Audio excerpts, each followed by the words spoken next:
타이페이 성도님들의 찬양과 간증에 감사를 드립니다. 感谢台湾弟兄姊妹们的赞美，还有教我们的律动。 우린 첫 시간에 하나님이 천지를 창조하셨다는 것을 들었습니다. 第一堂课我们说了，上帝创造了天地。 두 번째 시간에는 역사를 주관하시는 하나님을 배웠습니다. 第二堂课呢，我们用历史证明了我们的上帝。 이 둘 다 공통점은 세상에 우연이 없다는 것입니다. 这两节课的共同点是，这世界不是偶然产生的。 사람은 어떻게 지었을까요? 人怎么出来的呢？ 성경에는 흙으로 사람을 빚고 圣经里边说，用泥巴造人， 그 코에다가 영혼을 불어넣었다고 얘기했습니다. 然后在他鼻孔里吹给他了生气， 그래서 사람이 되었다고 말씀하고 있습니다. 然后成了活人。 한국 사람들은 韩国人是这样认为的。 사람이 죽으면 돌아가셨다고 표현합니다. 韩国人死了的话就说走了，回去了。 어디로 돌아갈까요? 回哪儿去了？ 육체는 흙으로 돌아갑니다. 肉体要回到土里边去， 영혼은 어디로 돌아갈까요? 他的灵魂回到哪儿去呢？ 영혼은 영혼을 준 주인에게 돌아간다고 얘기했습니다. 灵魂是回到给他灵魂的主人那里去。 죽음은 육체와 영혼의 분리입니다. 死亡是肉体跟灵魂的分离。 우리는 이 인간의 모습을 스스로 알고 있습니다. 我们知道我们自己的形象是谁啊？ 영혼이 있는 것은 양심을 통해서 알 수 있습니다. 我们有灵魂，可以通过我们的良心知道。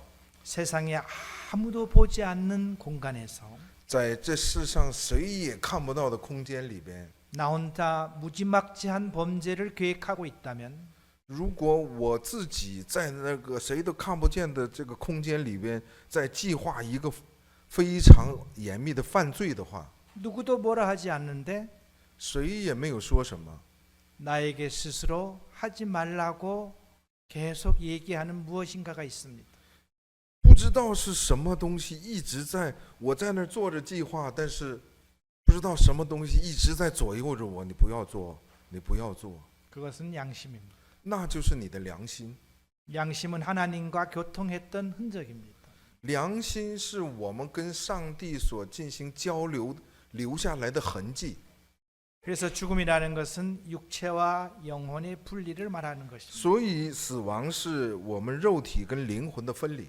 인간은 무한하다고 이야기를 하고 있습니다. 说我们人是无限的， 그 중에서 특히 시간과 공간의 제약을 받습니다. 我们受着时间跟空间的局限。 여러분 이곳에서 동일한 시간에 다른 곳에 있을 수가 없습니다. 我们不可能在同一的时间，我现在又在这儿，然后又在另外一个场所。 그런데 마음은 다릅니다. 但是我们的心是不一样的。 마음은 이곳에서 대만까지 갔다 올 수 있습니다. 我们的心呢，虽然我们人坐在这儿，我们的心可以到台湾，然后再回来。 마음은 과거로도 돌아갈 수 있습니다. 我们的心还可以回到过去， 마음은 미래를 가볼 수도 있습니다. 我们的心还可以去未来。 무한한 인간이 시간과 공간을 제약을 받는 것은 육체를 갖고 있기 때문입니다. 我们人类是无限的，但是我们受着空间跟时间的这个拘束，这是因为我们有肉体。 하나님께서 힌트를 주신 것입니다. 上帝给了我们提醒， 인간의 마음을 보면은 영이신 하나님을 조금은 알 수 있습니다. 我们看人的心的话，会知道一点点上帝的想法。 우리는 이 영혼에 관련된 이야기를 지금 하고 있습니다. 我们现在说的是我们关于我们灵魂的故事。 오늘 명절이기 때문에 今天因为是过节了嘛， 명절에 관련된 이야기를 하도록 하겠습니다. 我们说一说关于节日的事儿。 전 세계 인구의 0.2%면서 全世界人口的0.2%， 노벨상 22%를 받은 민족이 있습니다. 拿到22%的诺贝尔奖的一个民族。 경제학상은 45%를 차지하고 있습니다. 从经济学来，学者呢占了45%。 세계 1200만 명의 인구가 世界1200万名的人口， 이 시간도 세계를 쥐락펴락하는 민족이 있습니다. 现在这个时间，他也在拿着世界所有的人口，他们想怎么样就怎么样的，有这么一个民族， 그 사람들은 유대인들입니다. 他们就是犹太人， 그들은 하나님이 선택한 백성입니다. 他们是上帝所拣选的民族。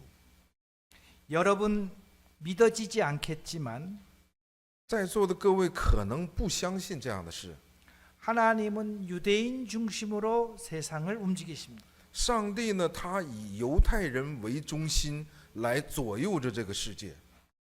지금 이스라엘에 있는 유대인들은 한 800만 명 정도 됩니다. 现在在以色列国家的犹太人大概有800万左右， 이들이 세상에 무서운 것이 있습니까?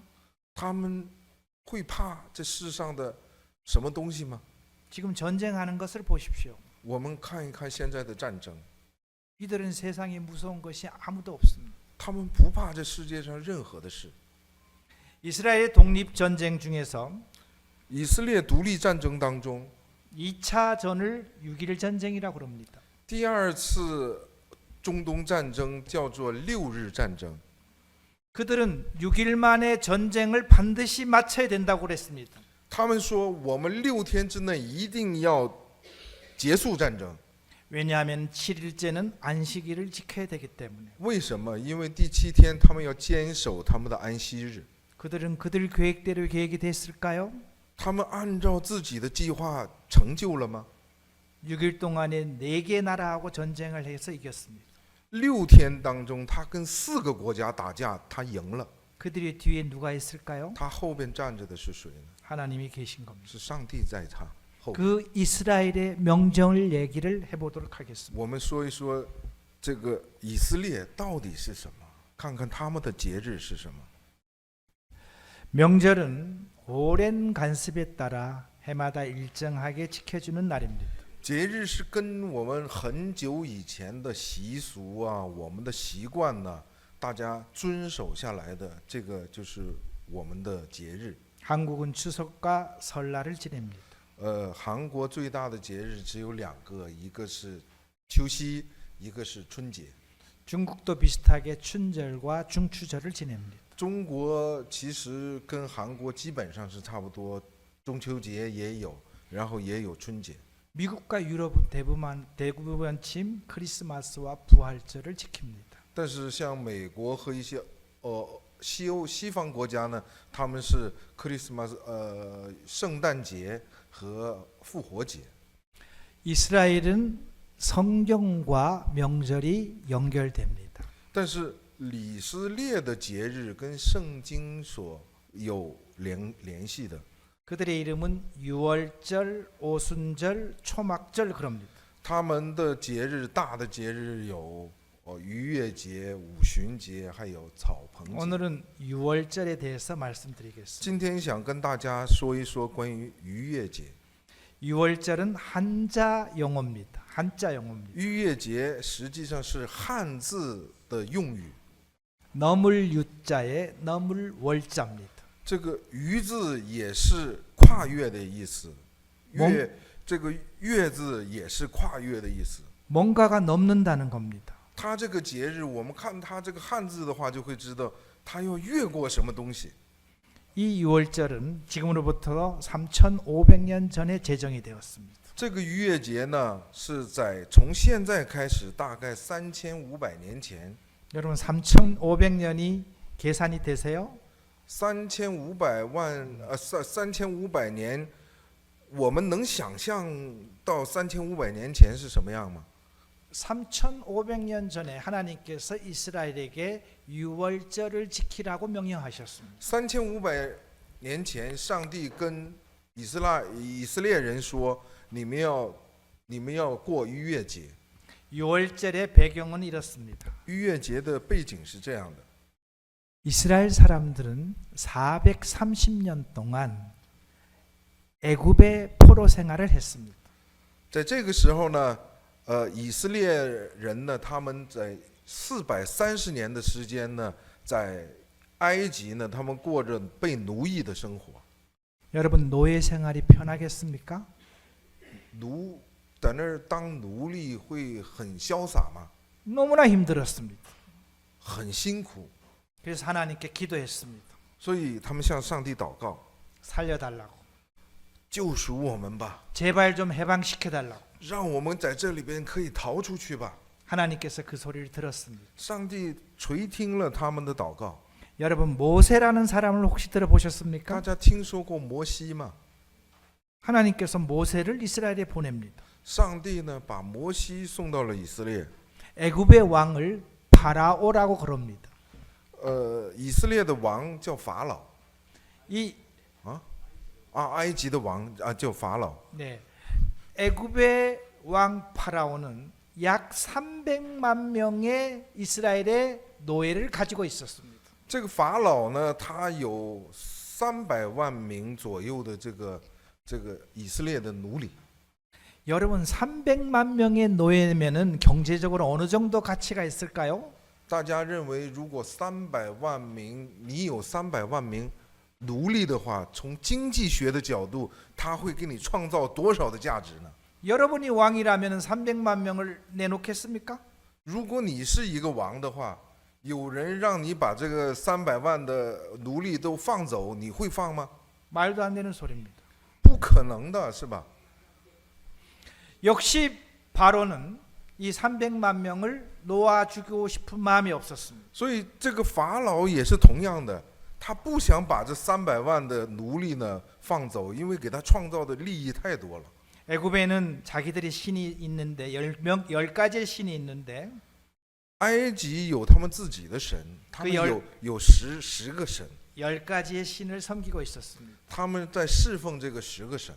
하나님께서는 이스라엘 민족을 내놔라 그랬습니다. 上帝跟埃及说：“你们要把以色列百姓放出来。” 바로는 그때마다 안 된다고 했습니다. 每一次这个法老都说不行。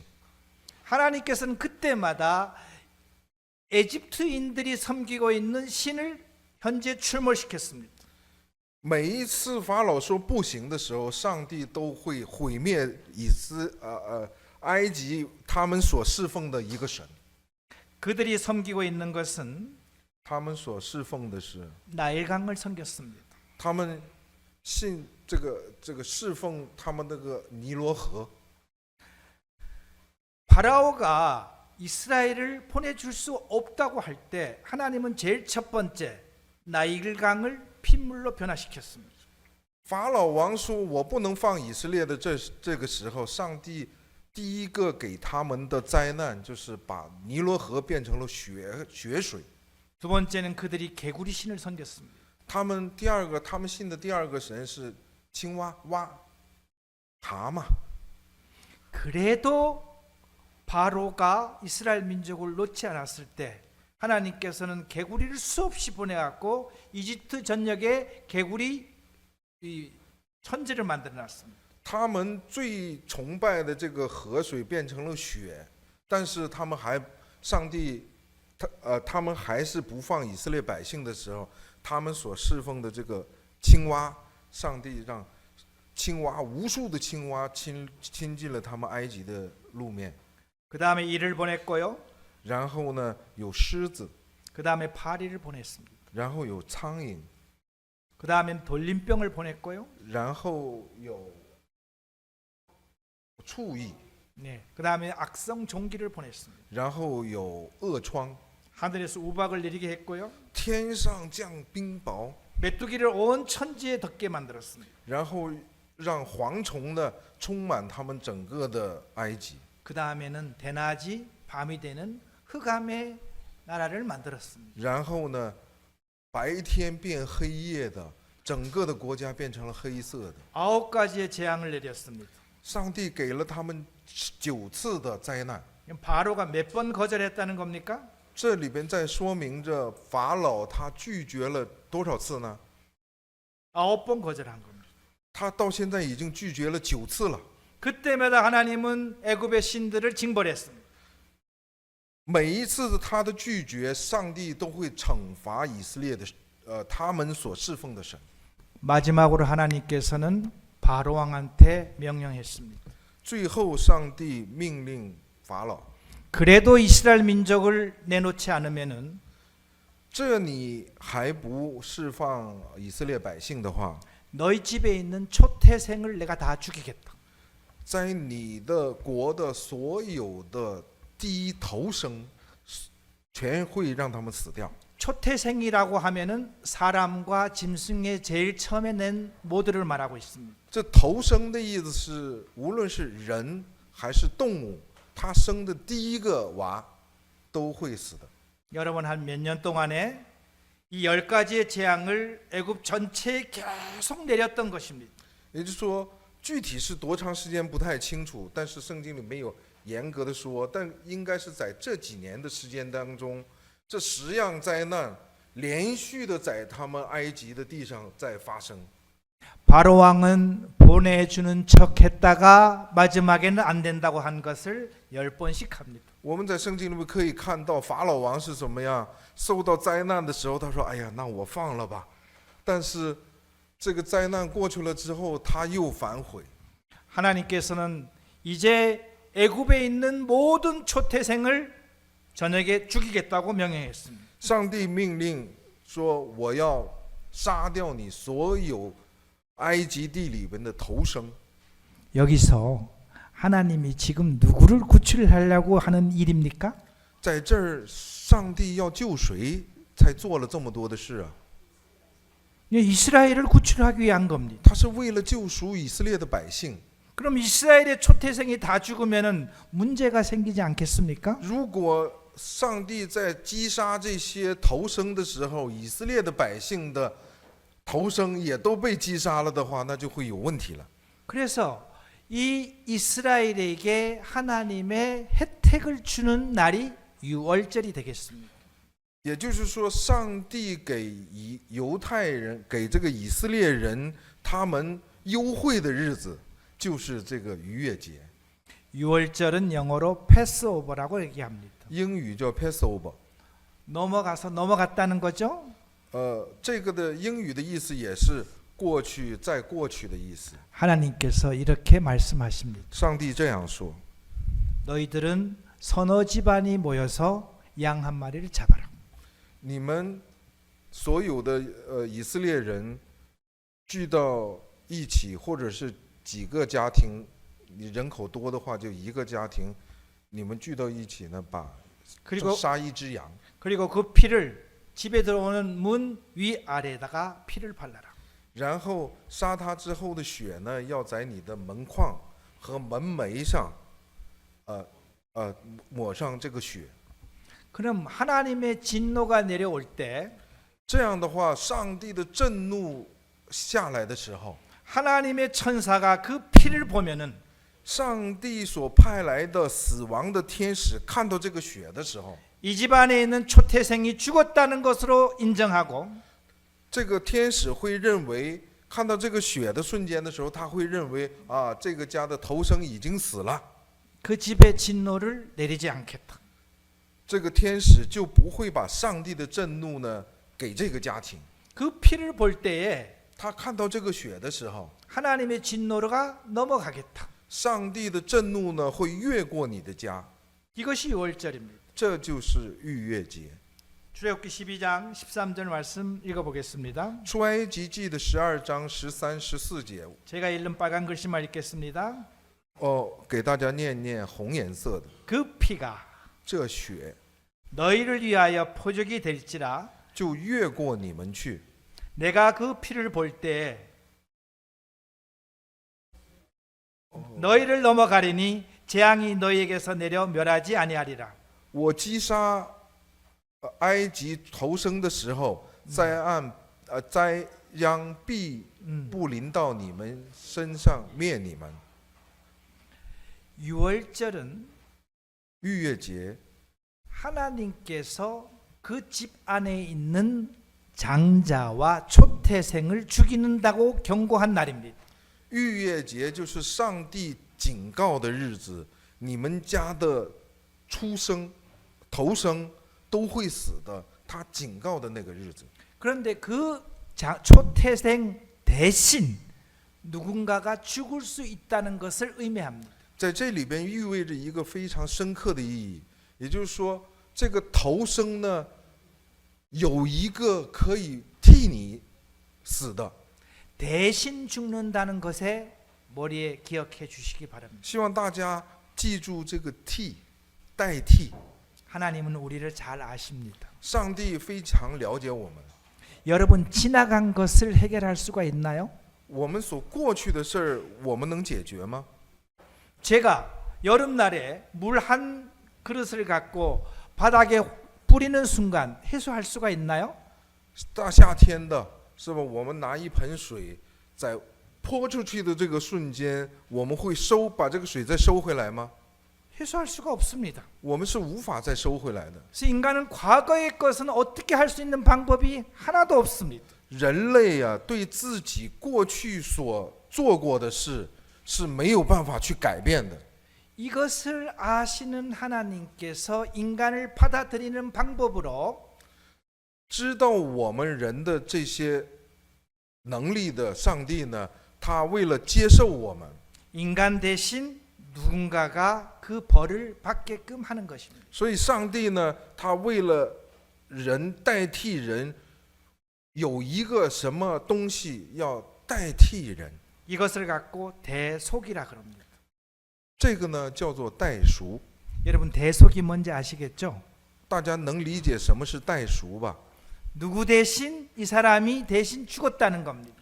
因为某一个人，有一个人会代替你做了什么。 이스라엘의 유월절은 以色列的逾越节， 그 안에 있는 장자와 초태생 대신 양이 죽었다는 겁니다. 逾越节里边是你家里的长子和头生，有一个羊替你的长子跟头生死了。 이것이 이스라엘 민족들이 가장 소중히 여기는 유월절 예식이 되겠습니다. 这个就是以色列人非常所坚守的，或者是他们认为很珍贵的这个逾越节。 유월절의 의미를 알아보도록 하겠습니다. 我们看一看逾越节的意义。 12절 읽어주시기 바랍니다. 第12节，因为那夜我要巡行埃及地，把埃及地一切的头生的，无论是人是畜生，都击杀了，又要败坏埃及一切的神，我是耶和华。 이 경고의 날이 다다르면은 죽음의 사자가 애굽 전역을 다니면서 초태생을 죽인다고 했습니다.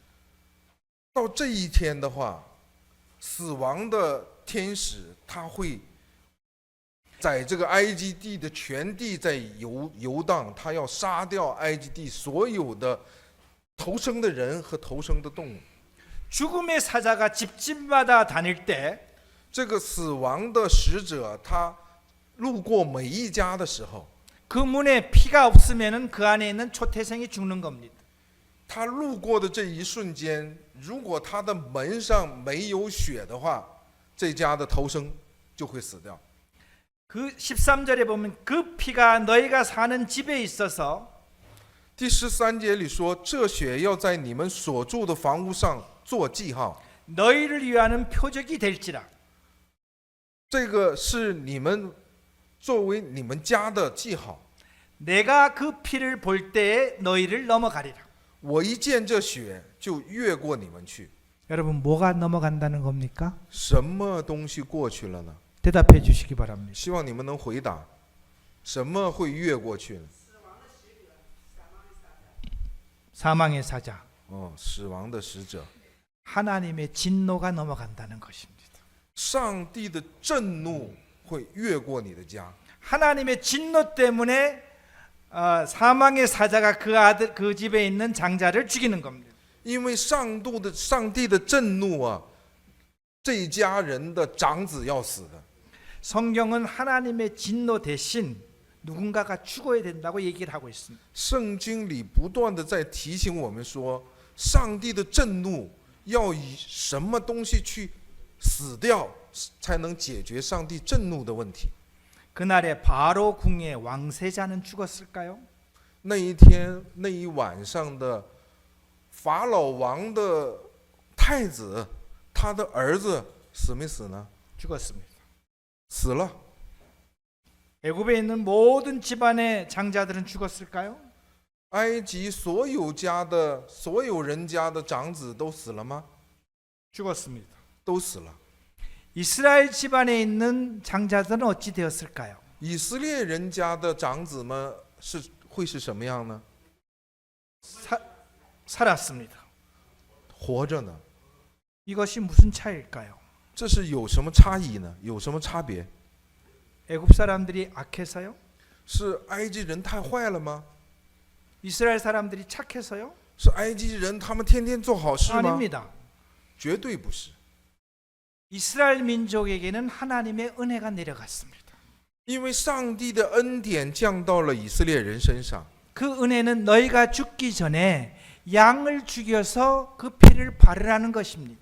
他这个恩典是什么？在杀以色列人之前，用一只羊，杀了一只羊来代替了你们的血。 이것은 하나님이 인간을 받아들이는 아주 귀중한 길입니다. 这是上帝他去接受人的非常重要的一条路。 그래서 유월절은 지금까지 이스라엘이 가장 소중히 지키는 절기가 됩니다. 所以一直到现在为止，这个逾越节是以色列人他们非常非常重视的一个节日。 유월절은 노예에서 해방되는 것을 기념하는 것입니다. 逾越节呢，从另一种意义上来讲，就是我们从奴隶被解放的日子。 우리는 이것을 구원이라는 표현을 씁니다. 我们把它叫做救恩或者叫救赎。 물에 빠진 사람을 건져주면은 掉进水里边的人，要淹死的人，我们捞出他的时候， 그건 물에서 구원해 주는 겁니다. 我们是从水里把他救出来。 불에 타 죽기 직전에 사람을 건져주면은 如果有人被烧死之前，我们把他救出来的话， 그건 불의 죽음에서 구원해 주는 겁니다. 我们是在火的死亡当中把他救出来。 마약에 찌들어서 헤어나오지 못하는 사람을 구해주면은 如果有人吸毒，他不知道怎么样才好，我们把他救赎出来的话， 그건 마약의 죽음에서 구원해 주는 거죠. 这是在毒品的死亡当中把他救赎出来。 이스라엘은 노예에서 구원시켜 준 겁니다. 上帝呢，把以色列人从奴隶救赎出来。 하나님은 이 노예에서 구원해 주는 방법을 오늘날 우리에게 적용하고 있습니다. 上帝呢，把从奴隶的救赎的这个方法呢，现在它适用在我们的身上。 성경은 이리 말하고 있습니다. 圣经这样说： 모든 사람이 죄를 졌기 때문에 죽음에 이른다고 얘기했습니다. 所有的人都犯了罪，他们要面临死亡。 우리 안 죽을 사람이 있나요? 在座的各位，谁不会死啊？ 성경은 그 원인을 죄 때문에 죽는다 그랬습니다. 圣经里面说，你们死的原因是因为你们的罪。 죄 때문에 죽을 수밖에 없는 인간들에게 因为罪只有死的人类， 하나님께서는 다시 살아날 수 있는 그 모범을 보였는데, 모형을 보였는데 上帝呢给只有死去的人的，可以给他们了一个模型。 그 모형이 바로 유월절이 되겠습니다. 这个模型呢是一种救赎的方法，正是逾越节。 여러분께 질문 드리겠습니다. 给大家提一个问题： 유월절 어린 양은 누구를 대신 죽었습니까? 逾越节的这个羊羔呢是替谁死的呢？ 그 집안에 있는 초태생을 위해서 죽었습니다. 这个逾越节的羊羔是因为这个家里的头生替他们死的。 우리는 여기서 하나님에 대해서 조금 알아보도록 하겠습니다. 我们在这里边，稍微了解一下上帝，了解一点点。 하나님은 공의로우신 분이십니다. 上帝是公义的， 공의롭다는 것은 공정하고 정의로운 성품을 가졌다는 것입니다. 公义的意思是什么？是正义、公正、正义的人。 하나님은 또한 거룩하신 분이십니다. 上帝呢还是圣洁的。 거룩함이라는 것은 죄가 없다는 것입니다. 圣洁的意思是什么？是没有罪的。 그래서 죄가 있는 사람은 하나님을 만날 수가 없습니다. 所以有罪的人是见不了上帝的。 그래서 하나님께서는 그렇기 때문에 죄의 삭은 사망이라고 말했습니다. 所以上帝说，罪的工价乃是死。 그런데 레위기에 이와 같은 다른 방법을 우리한테 제시합니다. 但是利未记里边给我们提示了其他的方法， 사람의 생명은 피에 있다. 因为活物，因为人的生命是在于血， 여러분 피를 흘리면 어떻게 되나요? 我们流血会什么样呢？ 사나요? 죽나요? 死了还是活呢？ 죽는다는 거죠? 也 예, 피가 없으면 사람은 죽습니다. 流一点点没事是吧？但是流多了，人会死的。 생명이 피에 있으므로 피를 흘리면은 죄를 속할 수가 있다고 했습니다. 所以在这里边提到的利未记里边提到的，就是因为人的生命在于血，只有 성경은 流了血就可以赎罪。 성경은 누군가가 누구를 대신 죽으면은 그 피를 죄값을 대신 용서해 줄 수가 있다고 얘기하는 겁니다. 圣经里边在说，有一个人有什么东西替他流血了，就可以代替他的罪。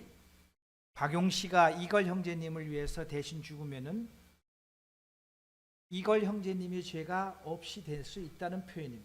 换句话来说，如果朴弟兄替我死了的话，我的罪就没有了。 그런데 저는 죄인이기 때문에 대신 죽을 가치가 없습니다. 但是朴弟兄也是一个罪人，他没有价值为我而死，他为我而死是没用的，因为他也是罪。 그래서 2000년 동안 하나님께서는 인간보다 양이나 염소 같은 짐승을 선택했습니다. 但是有2000年的时间，上帝呢不是用人，而是用羊或者是牛犊来代替人的血。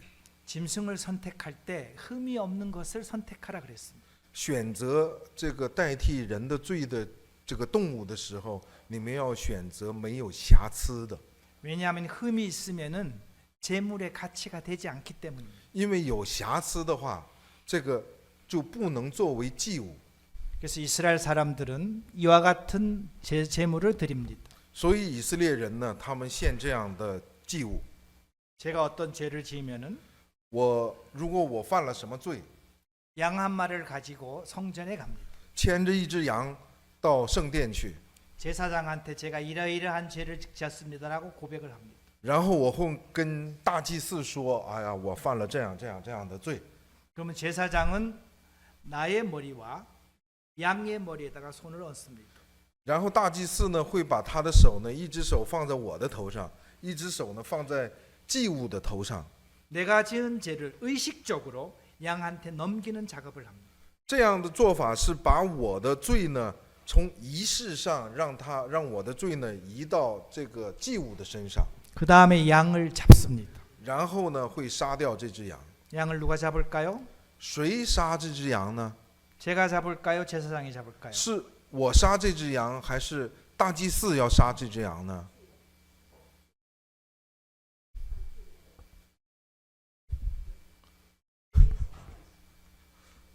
주인， 주인 예. 제가 잡습니다. 就是说犯罪的人，我牵着这只羊去，我要杀这只羊。 제가 그 양을 잡으면서 이렇게 마음을 갖습니다. 我杀这只羊的时候，我会有这样的决心。 양아 미안하다. 너는 나 때문에 죽었어. 对不起啊，羊，你是为我死的， 정말 미안하다. 非常非常对不起。 이것이 하나님께서 이스라엘에게 베풀어 줬던 하나의 은혜입니다. 这是上帝赐给以色列人的一个恩典。 그래서 그 6월절 날에는 몇십만 마리의 양을 도살합니다. 所以逾越节这一天，几十万只羊会死在祭坛上。 그 다음에 하나님은 사랑의 하나님이십니다. 刚刚我们看过，上帝是公义的，然后上帝呢是爱的上帝。 여러분, 내가 아주 소중하게 만든 것을 여러분 아끼십니까? 我们自己非常珍贵的东西， 하나님은 인간을 만드셨습니다. 是我们自己做的，是吧？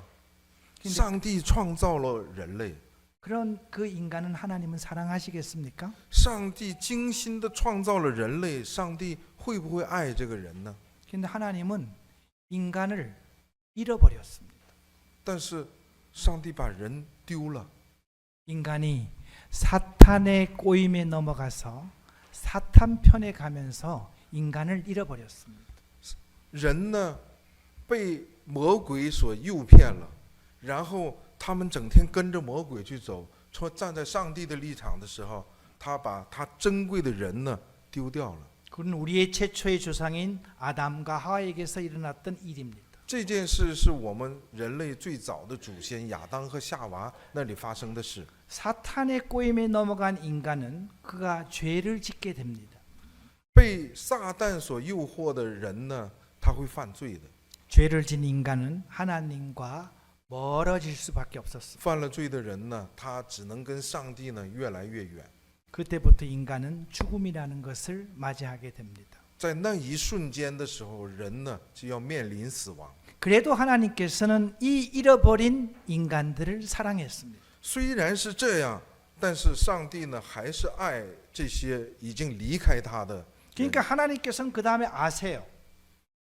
上帝大家都知道， 인간 스스로 이 죄의 문제를 해결할 수 없다는 것을 알고 있습니다. 上帝知道一个非常重要的事，也就是说，人自己解决不了自己罪的问题。 특히 지나간 죄는 인간이 어찌할 수 없다는 것을 알고 있습니다. 特别是我们已过去的罪，我们已经犯过的罪，我们人类是对我们已经犯过的罪没有任何的方法去解决它。 여러분, 지옥이 있다면은 죄 때문에 지옥이 있다면은 죄가 지옥 가는데 몇 개가 필요하겠습니까? 如果有罪有地狱，罪是进到地狱里去的，有几个罪就要进到罪里边，进到地狱里边去呢？ 많이 필요할까요? 需要很多吗？ 한 개면 됩니다. 有一个罪就够了。 큰 죄가 필요할까요? 需要大的罪吗？ 큰 죄든 작은 죄든 상관이 없습니다. 大罪小罪没有任何关系， 죄가 있나 없냐가 중요한 것입니다. 有罪还是没罪是重要的。 죄가 있는 사람은 하나님께서 죄 때문에 심판을 받아야 된다 그랬습니다. 有罪的人，圣经里面说什么？有罪的人，因为上帝要对这个罪进行审判。 그래서 하나님께서 뭔가를 준비했습니다. 所以上帝呢，他准备了一个东西， 그것이 바로 예수 그리스도입니다. 这就是耶稣基督。 아까 죄를 위해서는 뭐가 흘려져야 된다는 것이죠? 刚才我们说过，为了罪，什么要流？要流什么？要有血，是吧？ 피가 필요합니다. 需要血。 영이신 하나님은 피가 없습니다. 上帝是灵，上帝是没有血的。 영이신 하나님은 육체가 없기 때문에 죽을 수가 없었습니다. 上帝是一个灵，他是没有肉体的，所以他也不会死。 그래서 하나님께서는 이런 계획을 세웁니다. 所以上帝呢，他有这样的一个计划， 내 아들을 인간을 만들어야 되겠다. 让我儿子创造人类。 이 사실은 구약 성경에 350번 예언이 되었습니다. 这个事实呢，在旧约圣经里边有354预言过。 구약 성경에 다음과 같은 예언들이 준비되어 있습니다. 旧约圣经里边有以下这样的预言： 베들레헴이라는 마을에서 태어날 것이다. 他会出生在伯利恒的这个村子里边， 다윗의 가문에서 태어날 것이다. 他会出生在大卫的家族里边， 처녀의 몸에서 태어날 것이다. 他会出生在处女的身上， 그 다음에 유월절의 어린 양과 같은 모양으로 죽을 것이다. 他会像逾越节的羊羔一样死掉， 나무에 달려 죽을 것이다. 他会被钉在木头上。 여러분 이것이 맞을 확률이 몇 프로 되겠습니까? 这个好几样是吗？如果按照我们的想法的话，这些预言有几个会对应上的呢？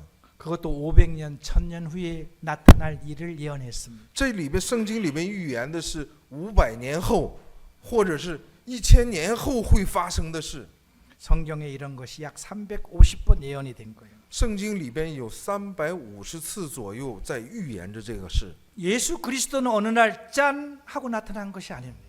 耶稣有一天脏突然间出现的吗？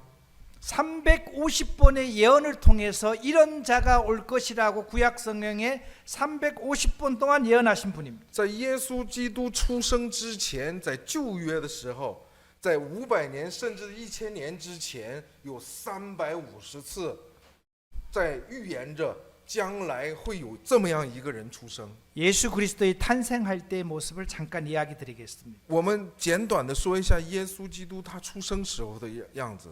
예수 그리스도는 어디에서 태어나야 된다고 그랬죠? 耶稣基督他要出生在哪里？ 베들레헴입니다. 他要出生在伯利恒。 그때 예수님의 부모는 나사렛이라는 곳에 살았습니다. 耶稣的父母他们生活在叫拿撒勒的地方， 어머니가 이미 성령으로 잉태되었고 만삭이 되었습니다. 他的妈妈已经怀孕，肚子很大，快要出生的时候， 아무 문제가 없으면 그냥 나사렛에서 태어나는 거예요. 如果不发生任何问题的话，耶稣他会出生在拿撒勒。 예수 그리스도가 나사렛에서 태어나면 성경은 거짓말이 되는 겁니다. 如果耶稣基督出生在拿撒勒的话，圣经就是假的， 하나님의 말씀이 거짓말이 되는 거예요. 上帝的话语就变成了假的，是吧？ 이때 이런 문제가 생깁니다. 这时候发生了这样的事， 로마 황제 아우구스투누스가 罗马的皇帝奥古斯丁， 세금을 많이 거둘 방법을 생각했습니다. 他想到了一个能剥削别人、多收税的一个好方法。 세금을 거두려면 일단 먼저 숫자를 파악했어야 됐습니다. 我要更多的收税，首先要做的一件事，我要数清人数，是吧？ 정복지에 있는 모든 사람들은 본적지에 가서 호적을 하라는 명령을 내립니다. 全国所有的人，不管你现在生活在哪，你要回到你的祖籍去，回到你的祖籍去，我好。 이게 누구의 명령이라고요? 这是谁的命令？ 아우구스투 로마 황제의 명령입니다. 罗马皇帝的，他的命令。 이 명령을 반대할 사람이 있을까요? 谁敢反对习近平啊？ 예.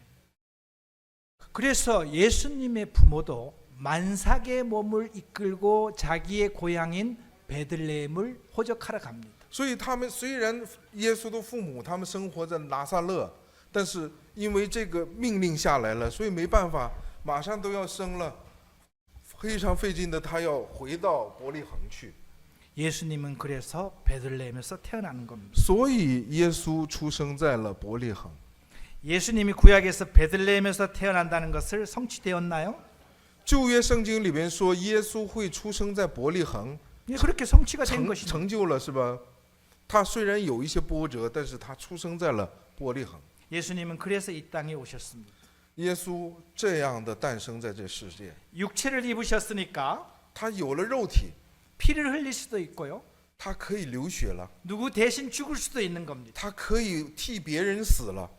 그래서 예수님께서 인간이 되신 것입니다.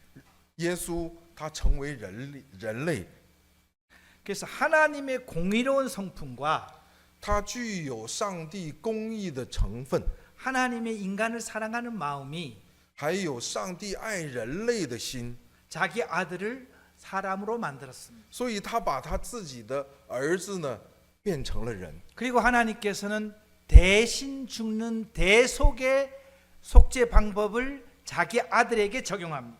所以刚才我们提到的一个概念，要有代赎，是吧？是不是要有什么东西替你而死？上帝呢，为了完成这个代赎的方式，把他的儿子作为肉身来到这世上，为了替你死。 그것이 십자가 위에 죽으신 예수 그리스도입니다. 这就是在十字架上为了我们而死的基督耶稣。 하나님의 공의는 上帝的公义， 모든 사람들의 죄를 위해서 누군가를 죽였습니다. 上帝的公义，为了所有的人，要有一个人死， 그것은 자기 아들이었습니다. 要死的这个人就是自己的儿子。 하나님의 사랑하는 마음은 上帝他的爱， 자기 아들을 인간을 만들어서 대신 죽게 함으로 把他的儿子成为人出生下来，为人而死。 내가 너희들을 사랑한다는 것을 입증했습니다. 他在证明自己，我是爱你们的。 여러분 이렇게 목에다가 차는 이 목걸이 십자가는 各位，有的人在他的脖子上挂着是十字架， 그냥 목에다가 이렇게 거는 장식품이 아닙니다. 它不是挂在我们脖子上的一个装饰品， 그것은 아주 잔혹하게 죽이는 형틀입니다. 这是非常残忍的一个刑具。 예수 그리스도를 把耶稣基督， 하나님은 사람 대신 죽게 한 것이 십자가입니다. 把他成为人，然后让他死的地方是十字架。 여기서 하나의 의문이 있습니다. 在这里呢，我们有个疑问： 인간을 사랑한다는 하나님께서 왜 지옥을 만들었을까요? 也就会有人问，上帝那么爱人类，但是为什么他创造了地狱呢？不创造地狱，人就不会去喽？ 사랑하는 사람을 위해서는 지옥을 만들지 말았어야 되는 거 아닙니까? 如果你爱人的话，你就不应该创造地狱的嘛。 우린 여기에 대해서 성경적인 답을 찾아야 됩니다. 我们在这里，因为这个问题呢，我们应该在圣经里找到答案才对。 마태복음 25장 42절 马太福音的25章41节， 같이 읽어보겠습니다. 我们一起念一下吧。王又要向那左边说：“你们这被诅咒的人，离开我吧，进入那为魔鬼和他的使者所运用的永火里去。” 여기에서는 마귀를 위해서 지옥을 만들었다고 했습니다. 这里边说的是什么？上帝创造地狱的目的是什么？为了魔鬼和他的使者。 인간을 위해서 만든 것이 아닙니다. 上帝创造地狱不是为了人而创造的。 그럼 왜 교회에서는 자꾸 죽으면 지옥 간다고 얘기할까요? 但是就怪事儿了，为什么我上教会来，教会里面老说你死了会到地狱去啊？ 본인의 의지와 상관이 있든 없든 간에 跟你的意志是没有任何关系的。 죄를 갖고 있는 사람은 마귀 편에 선 것입니다. 只要你有罪，你就是站在了魔鬼的那一边。 마귀 편에 섰기 때문에 마귀가 지옥 갈 때 그와 같이 가는 형편이 된 것입니다. 因为你站对站错了，站在魔鬼的那一边，所以魔鬼进地狱的时候， 하나님께서는 你 이걸 也自然的 아실까요? 去去。 하나님께서는 이것을 아실까요? 上帝知不知道这样的事儿？ 하나님께서는 아시기 때문에 인간을 마귀에서 떼어내는 작업을 시도합니다. 上帝知道人会跟着魔鬼一起到地狱去，所以上帝呢，把人和魔鬼一直在做着分离的做这个 근데 工作。 인간은 지나간 것을 해결할 수 있는 방법이 없습니다. 但是人是有很大的缺陷的。过去我所犯的罪呢，我是没有办法去解决它的。 그래서 대신 죽는 방법을 하나님께서 인간에게 적용하는 것입니다. 所以上帝呢想的办法就是代赎，要有人或者是有什么东西替你赎 마태복음 罪。 28장 26절 27절을 읽어보겠습니다. 马太福音的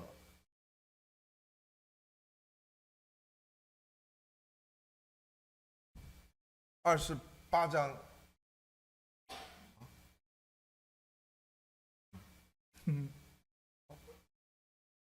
제가 이렇게 통역하세요. 이거 맞는데 여기가 틀렸네. 아들을 낳으리니 이름을 예수라 하라. 他将生1章的21节、22节，他将要生一个儿子，要给他起名叫做耶稣， 이는 그가 자기 백성을 그들의 죄에서 구원할 자이십니다. 因他要将自己的百姓从罪里救赎出来。 우리 아까 물에 빠진 사람을 건지는 것은 어디서 구원한다 그랬죠? 刚才我们说掉在水里的人救赎他是从哪里救赎的？ 물에서 구원한다 그랬습니다. 是从水的死亡里边把他救出来。 마약에 빠진 사람을 구원하면 어디서 구원하는 걸까요? 在毒品吸毒的人，我们救赎他的话，我们是从哪里救赎他的？ 네, 마약에서 구원하는 겁니다. 是从毒品的死亡当中把他救出来的。 예수 그리스도가 이 땅에 오신 목적은 耶稣基督来到这地上的目的是， 죄 때문에 지옥 가는 인류를 위해서 因为罪要到地狱去的人类， 죄에서 구원할 목적으로 오신 거예요. 他是要把我们人从罪里边救赎出来的目的来到这世界的。 그분은 대신 죽으러 오신 겁니다. 他是为人类代替人类死而来的。 여러분 세상에 죽으려고 태어난 사람이 있겠습니까? 大家想一想，这世界上哪一个人是为了死而出生的呢？ 근데 그분은 하나님이셨습니다. 但是有一位，他是上帝。 하나님이신 그분이 인간의 죄를 없이 하기 위해서 이 땅에 오셨다는 겁니다. 他本身就是神，他本身就是上帝，但是他为了救赎罪，在罪里的人，他呢出生的目的就是为了死而出生的。 유월절 어린 양은 누굴 대신 죽은 겁니까? 逾越节的羊羔是替谁死的？ 그 집안에 있는 초태생을 대신 죽은 겁니다. 为了这个房间里边的头生而死的。 유월절 어린 양은 누가 준비했나요? 逾越节的羊羔是谁准备的？ 그 집안 누군가가 준비했습니다. 这个房间里边的谁有一个人准备的，是吧？ 침례자 요한이라는 사람은 有一个秦理约翰， 예수님이 저기 오시는 것을 보고 말하기를 耶稣从那边走过来，这个约翰说， 하나님이 예비하신 어린 양이라고 얘기했습니다. 神所预备的羊羔， 누가 준비했다고요? 谁准备的？ 하나님이 준비했습니다. 是上帝所准备的。 하나님이 왜 준비했을까요? 上帝为什么准备这羊羔？ 그들의 죄를 위해서 대신 죽을 제물로 예수 그리스도를 준비한 겁니다. 为了给他们的罪作为代赎，他把耶稣呢准备了，给了我们。 우리는 아까 유월절 저녁으로 다시 돌아갑니다. 我们回到刚才的逾越节的那天晚上， 애굽 사람들이 악해서 죽었다고요? 我们刚才说，因为埃及人他们太坏了，所以他们要死吗？ 이스라엘이 착해서 죽지 않았다고요? 以色列人他们太善良了，所以他们才没死吗？ 그건 아닙니다. 这绝对不是的。 문에 피가 발렸느냐 안 발렸느냐가 그들의 운명을 좌우한 것입니다. 决定他们生死命运的是他的门上有没有门框和血，和门楣上有没有血。 오늘날 이 방식을 우리 인간들에게 적용을 하는 것입니다. 今天呢，上帝把这个方式呢适用在我们人的身上。 유월절 어린 양은 애굽의 모든 장자를 위해서 죽었습니다. 逾越节的羊羔为埃及以色列所有的长子而死的。 예수님은 모든 사람을 대신해서 죽었다 그랬습니다. 耶稣是为所有人类而死的。 모든 사람이 무엇을 위해서 죽었을까요? 所有的人为什么而死呢？ 그가 가지고 있는 죄 때문에 죽은 것입니다. 这所有的人因为他自己所 인간이 죄를 없으면은 如果人类没有罪的话， 하나님을 만날 수가 있는 겁니다. 我们就可以去见上帝的。 죄가 있으면 하나님을 만날 수 없는 거예요. 我们有罪的话，我们就见不了上帝。 그럼 인간이 하나님을 만나려면은 하나만 뭔가를 해결하면 되겠네요. 所以作为人类的话，想见上帝的话，只要解决一件事就可以了。 인간에게서 죄를 빼내면은 하나님을 만날 수가 있는 겁니다. 如果在人类里边把罪拿走的话，我们就可以去见人。 그 见上帝 죄를 빼내는 일을 하시기 위해서 이 땅 가운데 오신 분이 예수 그리스도 그분이십니다. 为了把人的罪拿掉，耶稣成为人类来到这个世界。 중국적인 표현으로 대속적 속죄라는 뜻을 여러분들은 이해하실 거예요. 用中国式的表现方法的话，就是代赎。代赎这个单词大家可能能理解，是吧？代你赎掉什么东西。 대속적 속죄라는 것은 代赎赎罪 대신 값을 치른다는 겁니다. 是代替你支付了什么？ 그러니까 이것은 죄를 없애기 위해서 대신 죄값을 치른다는 것, 죽는다는 것입니다. 为了解决罪的问题，要支付一个可以解决罪的东西。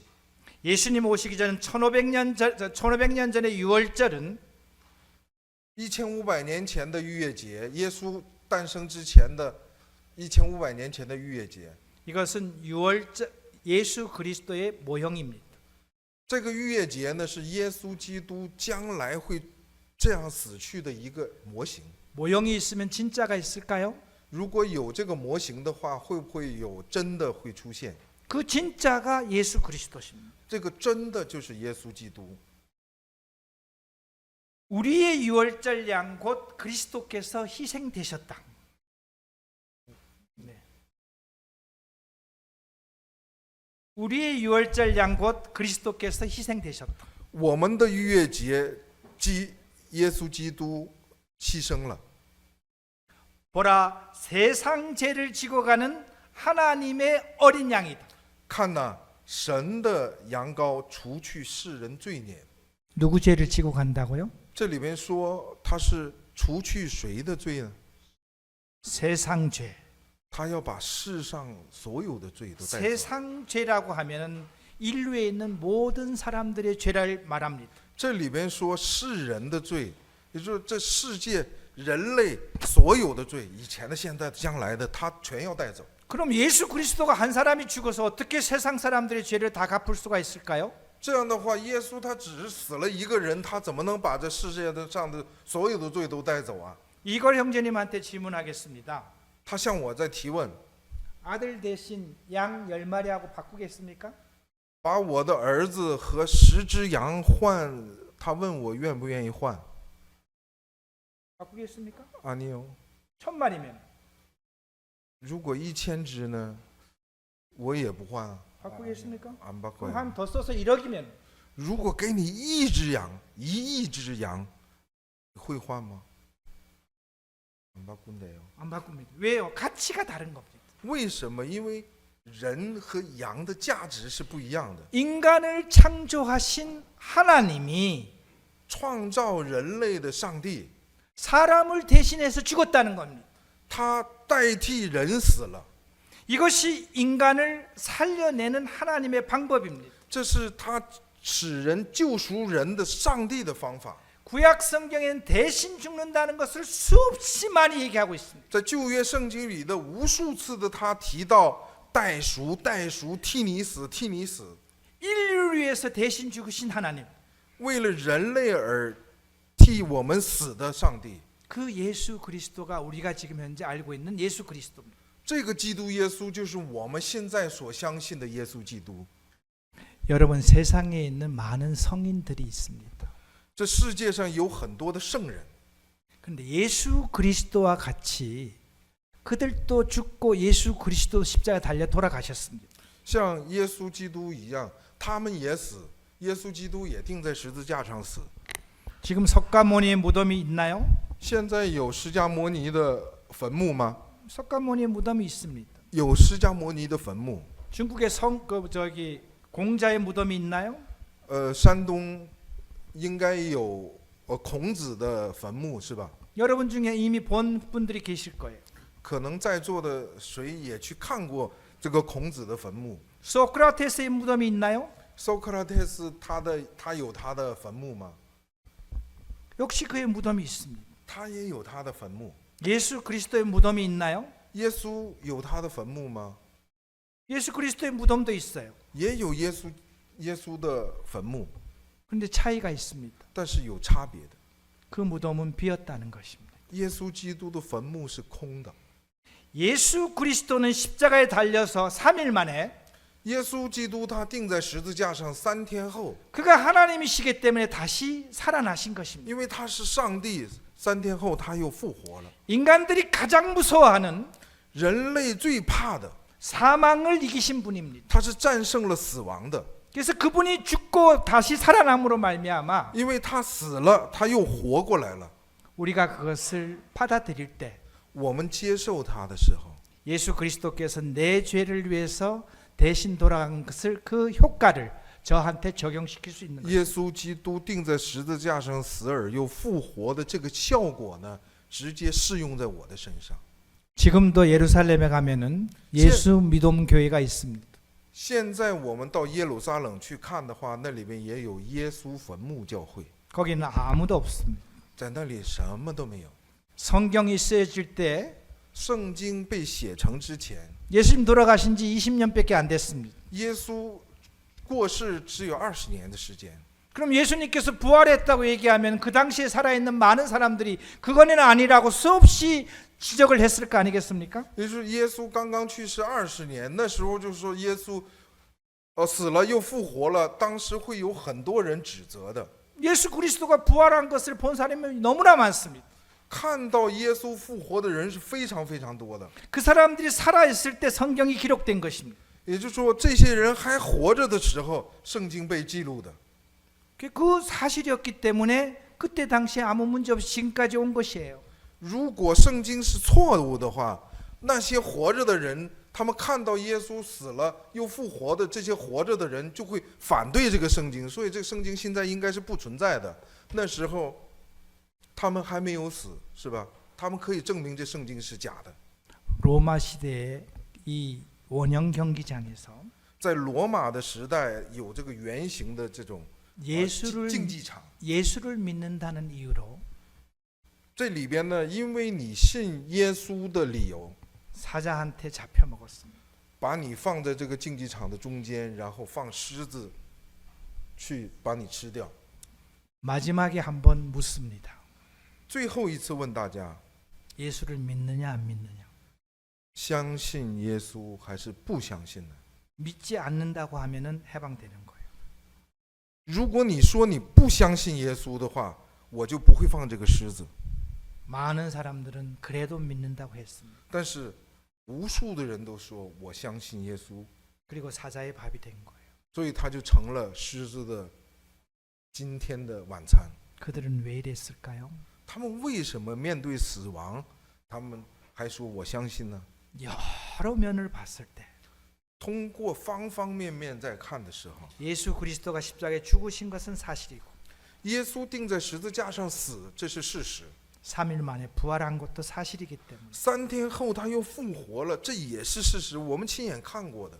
내가 지금 죽는다 하더라도 我即使是现在死， 예수님처럼 부활한다는 것을 알았기 때문에 그들은 죽음을 선택했습니다. 他们也相信，我现在即使死了，我也会像耶稣一样3天后复活， 이것이 所以他们不说假话。 이것이 기독교의 믿음입니다. 这就是基督真正的基督徒的信仰。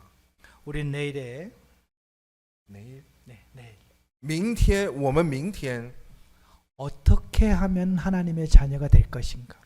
怎么样我们可以变成上帝的儿女？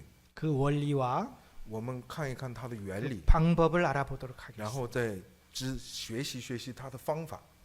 첫 시간에는 하나님께서 천지를 창조했다 그랬습니다. 第一堂课跟大家说了，上帝创造了天地。 두 번째는 하나님께서 역사를 주관한다고 얘기했습니다. 第二堂课跟大家说，上帝他规划着整个的人类的历史。 세 번째 시간에는 하나님이 인간을 살리는 방법을 제시했는데 第三堂课跟大家说的，上帝向人类提示了救赎人类的方法。 그것은 유월절 어린 양 같이 대신 죽는 것입니다. 这是像逾越节的死去的羊羔一样有代替的东西。 여러분 예수님이 죽으실 때 여러분한테 내가 너를 위해서 죽을까 말까 물어보지 않았습니다. 耶稣他钉在十字架上的死的时候，他没有问过我们补弟兄说：“我为你死还是不为你死啊？” 그건 신적인 일방적인 행동이었습니다. 这是神性的，他单方面的行动，他不管你相不相信，我是为你死的。 하나님께서 모든 것을 다 만들어 놓고 上帝创造了这所有的一切， 내가 하나님이니까 이것을 받아들일 수 있겠니라고 물어보는 겁니다.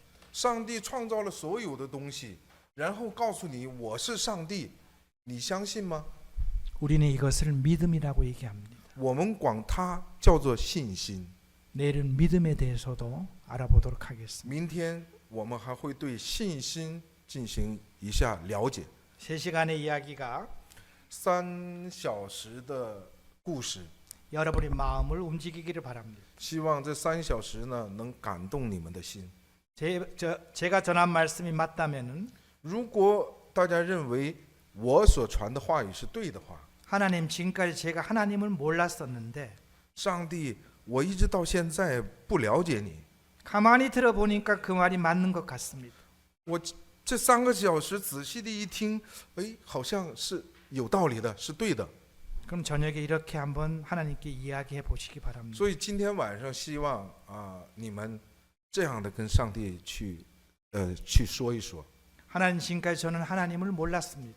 上帝一直到现在我不认识你， 근데 여기 와서 들어보니 하나님이 있는 것 같습니다. 但是这2天我听到的这些，我觉得上帝是存在的。 제가 하나님이 계신 것을 알 수 있도록 도와주십시오. 希望上帝能帮助我更了解上帝， 믿을 수 있도록 도와주십시오. 也希望上帝能帮助我能相信这是事实。 이것을 기독교에서는 기도라고 얘기합니다. 所以我们基督教里边管这个叫做祷告。 옥황상제에게 무엇을 빌듯이 我们向玉皇大帝去求什么？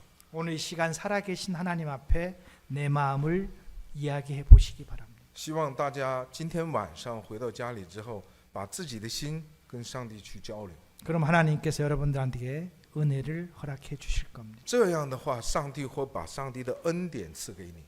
하나님의 은혜가 여러분들에게 함께 하시기를 원합니다. 希望上帝的恩典呢跟大家同在。 기도하겠습니다. 我们一起祷告。 사랑 많으신 아버지 하나님, 充满爱的上帝， 하나님이신 예수 그리스도를 인간을 만드셔서 你把是上帝的耶稣基督变成人类， 이 땅 가운데 보내주신 것을 감사합니다. 感谢你把它赐给了我们。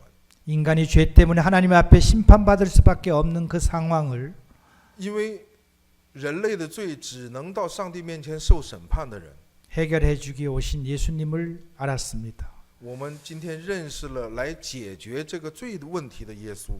예수님은 나의 죄를 위해서 죽었습니다. 耶稣为了我的罪而死的。 그 사실을 우리가 알 수 있도록 도와주시옵소서. 愿上帝能帮助我们知道这个事实， 믿을 수 있도록 도와주시옵소서. 更要帮助我们相信这个事实， 하나님의 은혜를 우리에게 허락하여 주시옵소서. 把上帝的恩典让我们可以领受。 예수 그리스도의 이름으로 기도드립니다. 奉耶稣基督之名祷告， 감사합니다. 감사합니다. 谢谢各位。